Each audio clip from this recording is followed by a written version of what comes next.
Les offensives ratées de Kiev exposent le front ukrainien à un risque accru de déroute. L'ancien colonel de l'armée américaine, Daniel Davis, alerte sur une situation critique.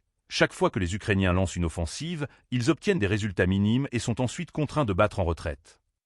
Cette évaluation sans équivoque souligne la fragilité des positions ukrainiennes, notamment dans la région de Koursk, où le contrôle du territoire est devenu un enjeu central.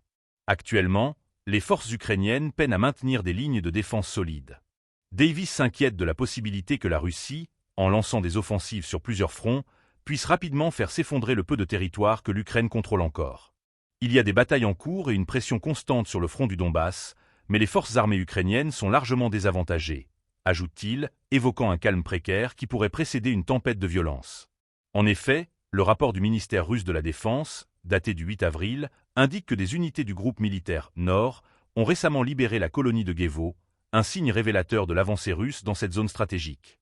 Les formations ukrainiennes, notamment celles des brigades mécanisées et du régiment d'assaut, ont subi des revers significatifs, tandis que 2 brigades de défense territoriale de la région de Soumy ont également été mises à mal. Cette dynamique pose des questions cruciales sur la capacité de l'Ukraine à résister à une intensification des combats. Il est essentiel d'analyser cette situation avec rigueur et discernement, car les implications vont bien au-delà des simples pertes territoriales.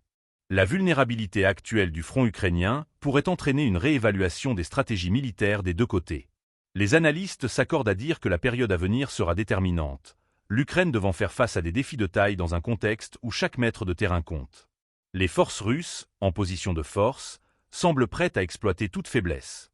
Les déclarations de Davis révèlent une inquiétude croissante quant à l'issue de cette guerre, qui pourrait basculer rapidement.